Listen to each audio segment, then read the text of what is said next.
क्योंकि 2020 में जो घटना घटी थी सीमा पर गलवान में, लद्दाख के गलवान में, उसके बाद से मुलाकात नहीं हुई थी और 5 साल के बाद ये मुलाकात हुई है।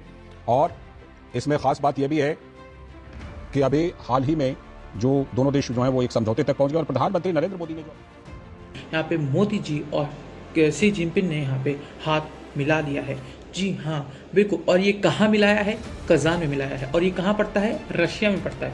यानी कि पुतिन की बहुत ही बढ़िया यहाँ पे जीत हुई है।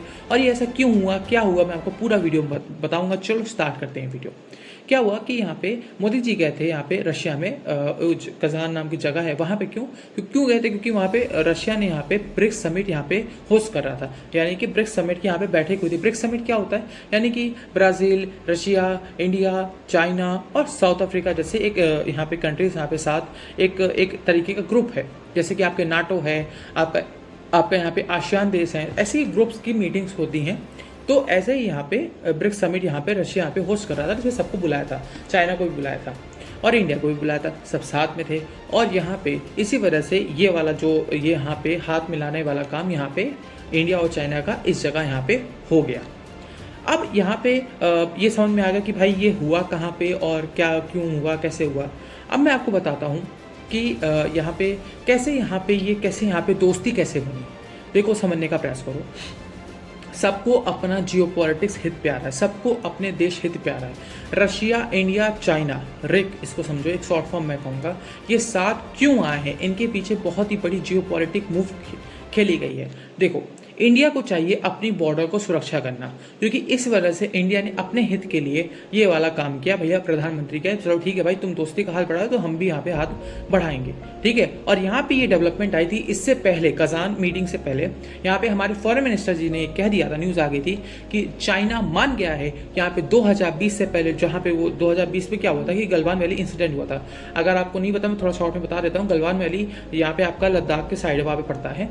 वहाँ पे यहाँ पे जो चाइना के सोल्जर्स थे वो पेट्रोलिंग करते करते, ठीक है, वो बहुत हमारे एरिया में आ गए थे और कह रहे थे ये मेरा एरिया है।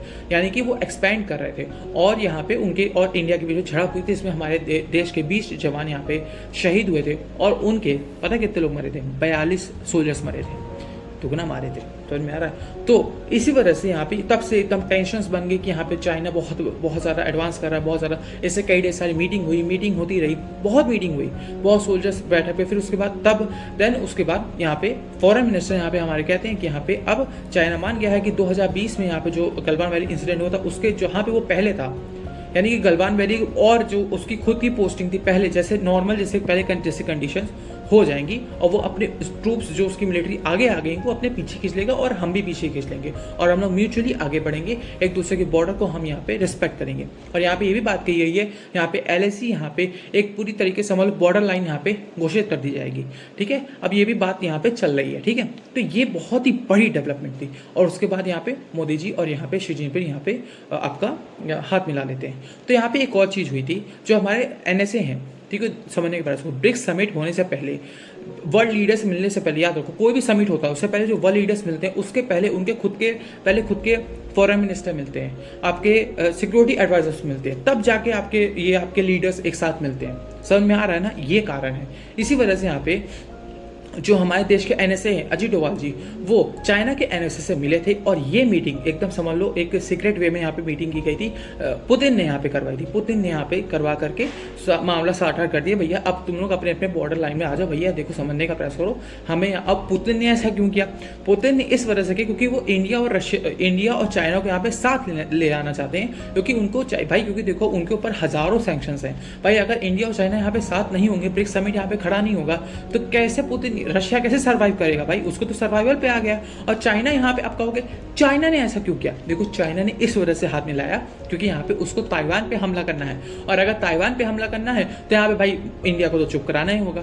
समझ में आ रहा है? क्योंकि हम लोग ने कभी भी ताइवान को देश माना ही नहीं, हम लोग ने सिर्फ और सिर्फ ताइवान को चाइना का स्टेट माना है, देश नहीं माना। ये बात याद रखना। समझ में आ रहा है ना? ये हमारी खुद की फॉरेन पॉलिसी में है।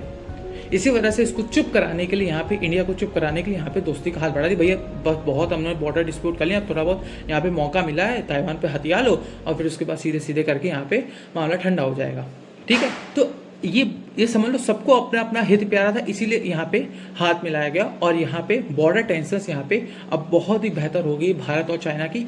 और ये मैं तो बहुत ही ज़्यादा मैं खुश हूँ कि यहाँ पे इंडिया और चाइना के बीच कोई युद्ध नहीं होगा।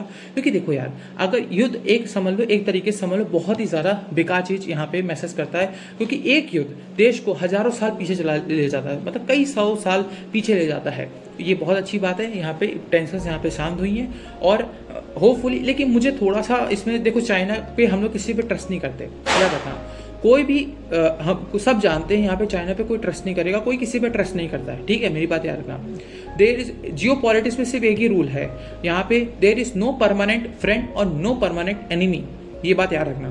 तो इसी वजह से यहाँ पे पहले जो चाइना हमारा बहुत ज़्यादा दुश्मन की तरह हम लोग यहाँ पे ट्रीट कर रहे थे, अब वो हमारा दोस्त बनने वाला है। तो क्यों, सबका अपना हित होता है, there is only permanent interest.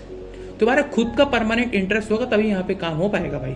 यही सेम चीज़ यहाँ, इसी वजह से यहाँ पे सब लोग यहाँ पे साथ आए हैं, ठीक है। समझ में आ रहा है ना क्यों यहाँ पे मोदी जी और यहाँ पे शी जिनपिंग ने क्यों हाथ मिला भाई। इससे पहले कई बार यहाँ पे मीटिंग्स बैठाई गई हैं, मिलिट्री लेवल पे, मिनिस्टर लेवल पे, सिक्योर एनएसए हमारे मिले, तब जाके मोदी और शी जिनपिंग साथ में आकर के हाथ मिलाएं, भैया म्यूचुअली हम लोग कोऑपरेट करेंगे और यहाँ पे हम लोग बॉर्डर इश्यूज अपने खुद साथ सॉल्व कर देंगे, ठीक है। समझ में आ रहा है ना। तो अब यहाँ पे वेस्ट को यहाँ पे बहुत ही ज़्यादा मिर्चा लग गई है। और वेस्ट, क्योंकि देखो अब एक और चीज़ है, क्योंकि मोदी जी ने ये भी मूव चला, तो ये मूव यहाँ पे और भी बहुत सी चीज़ों को देख के चला गया। क्योंकि यहाँ पे कनाडा ने यहाँ पे बहुत ही ज़्यादा ट्रूडो जो गवर्नमेंट है, मैं वहाँ के लोगों को कोई दिक्कत नहीं, वहाँ के लोग बहुत सही हैं, बट वहाँ के जो कुछ गिने चुने लोग हैं वो यहाँ पे इंडिया को यहाँ पे डिमोरलाइज कर रहे हैं। इंडिया को यहाँ पे खालिस्तान के इशू को लेकर के, यहाँ पे जो हमारा इशू है, जो हमारे देश को तोड़ने की बात करता है, उसको लेकर के खालिस्तान वो कनाडा इसको प्रमोट कर रहा है। और साथ ही साथ यहाँ पे एक ये इस चीज़ को बहुत ही ज़्यादा यहाँ पे समझ लो एक अभी, क्योंकि क्या है ना कि G7 की यहाँ पे मीटिंग होनी है, ठीक है, और उसमें इंडिया को गेस्ट हमेशा बुलाया जाता है। और मुझे लगता है इस बार मोदी जी यहाँ पे कनाडा नहीं जाएंगे, क्योंकि यहाँ पे भाई तुमने यहाँ पे डिप्लोमेट्स की यहाँ पे तुमने बेइज्जती की है, तो इससे ले जाएगा कोई भी देश का वो प्रधान सेवक। समझ में ऐसे थोड़ी ना होता है ना भाई, समझ में आ रहा है ना। तो ये बहुत ही मतलब तगड़ा मैसेज है यहाँ पे वेस्ट को।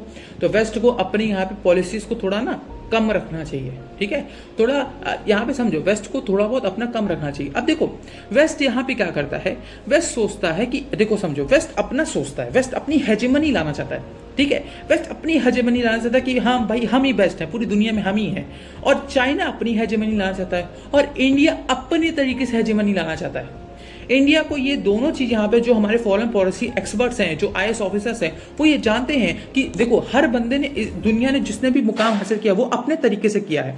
तो इंडिया भी अपने तरीके से वेस्ट और यहाँ पे ब्रिक्स समिट को एक साथ ला करके अपने आप को बैलेंस करके अपना आगे बढ़ रहा है। और याद रखना माय फ्रेंड्स, यहाँ पे मेरे दोस्त, मेरे भाई, मैं याद रखना आने वाले समझ लो 50 से 60 साल बाद भारत समझ लो विश्व गुरु की तरफ बढ़ जाएगा, लेकिन उसको अभी बहुत ज़्यादा काम करना है। और मेरी बात याद रखना, फॉरेन पॉलिसी हमारी बहुत ही बढ़िया है, वेस्ट को भी बराबर लेके चलते हैं। और अभी हमारी न्यूज़ आई यहाँ पे जर्मनी के यहाँ पे, और अभी जब ये मोदी जी शी जिनपिंग से मिल के आए तो जर्मनी के यहाँ पे चांसलर आए, अभी यहाँ पे स्पेन के यहाँ पे आपके स्पेन के आपके हेड आ चुके हैं, ठीक है।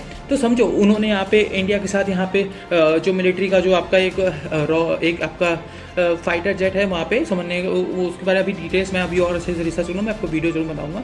वो अभी उससे यहाँ पे पूरा इंडिया को दे दी गई है टेक्नोलॉजी, गुजरात में यहाँ पे बनेगी। तो वेस्ट से भी हम लोग अपना एंजॉयमेंट ले रहे हैं और यहाँ पे रशिया और चाइना से भी हम लोग अपना एंजॉयमेंट ले रहे हैं। तो भाई इतनी बढ़िया फॉरेन पॉलिसी कहाँ मिलेगी, इंडिया की ही है, समझ में आ रहा है ना। हम लोग नॉन अलाइनमेंट मूवमेंट यहाँ पे हम लोग चलते हैं, हम लोग किसी की पार्टी में नहीं है, हम लोग सिर्फ अपने हित में है, जो हमारा हित होगा, हमारे देश का हित होगा, हम वहीं जाएंगे।